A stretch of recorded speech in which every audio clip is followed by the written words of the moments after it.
This is an update for the M1 Tanker Garand that blew up in my hands during the making of my last video. The video clips that you're watching right now were made after work yesterday when I still wasn't sure how I was going to proceed with this thing. I still didn't know the cause of the stock blowing apart.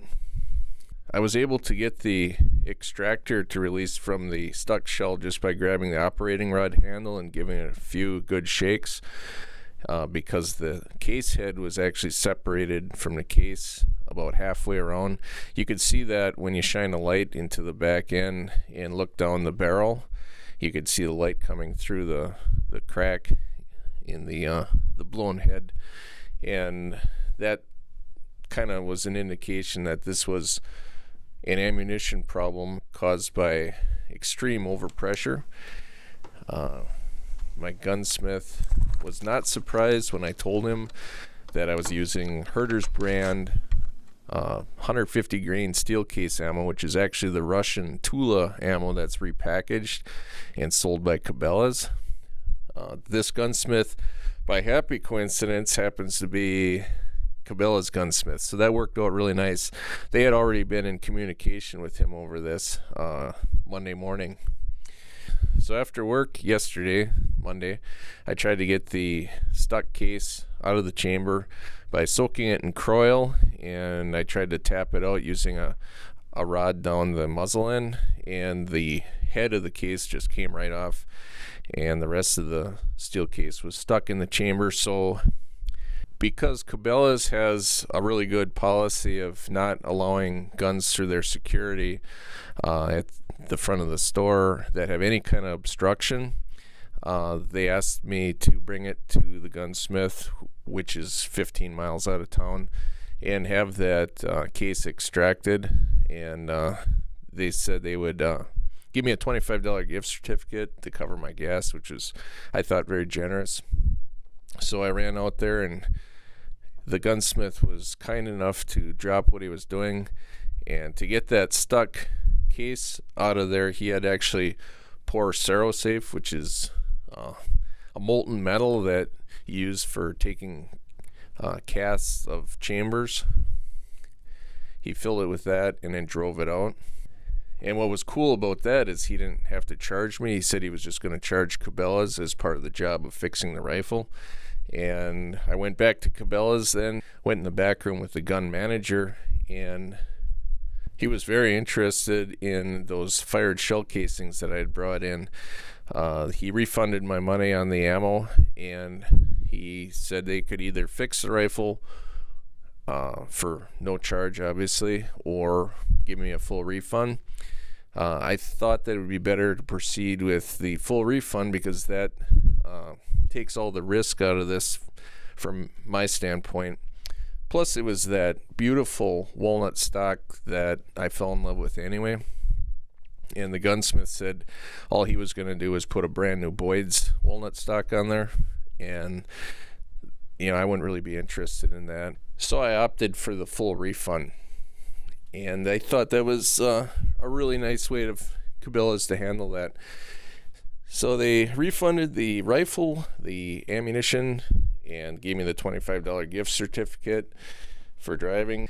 And they also said they were going to take pictures of the rifle and of the fired shell casings and run them up to corporate.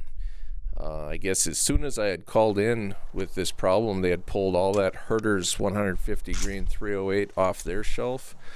And now their concern is that, how much of this stuff is out there already. Bad ammo. Dangerous thing. I feel a little bit culpable in this because as a reloader, as a hand loader, I should have known to check the shell casings on both lots of ammo. When I went into that second box and I noticed that they were a little bit flashier than the first one, I should have stopped and picked up a couple casings and looked at the back end and inspected them for signs of overpressure. And I didn't. I had only inspected the cartridges from the first box, And then I was just, engrossed in shooting, having fun, and making a video. Shooting those clay birds at 100 yards once I got it sighted in. That was a lot of fun that day. And when I turned on the camera, that was about 15 seconds after the thing came apart. There's probably still smoke in the air. And you could kind of see the shock and awe on my face at that point. My hands were stinging more than I let on.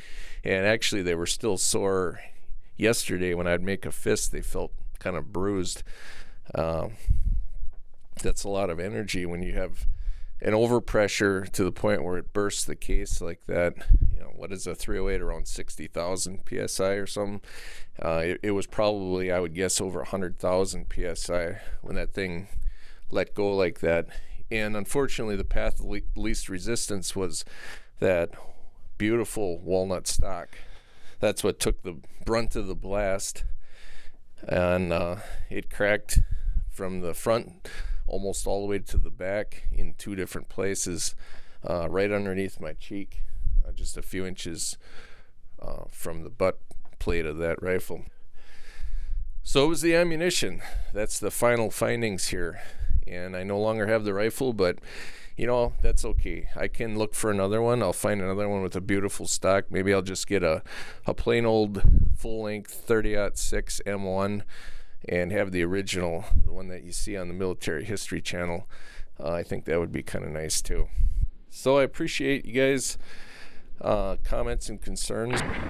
Everything ended well, and I will happily continue my video making and shooting, and hope that you guys stay safe with your shooting. Don't forget to watch for signs of overpressure, even if it's factory ammo. So take care, and thanks for watching. You have been listening to the KGB 65 radio show. See you on the range. Sorry, Hickok.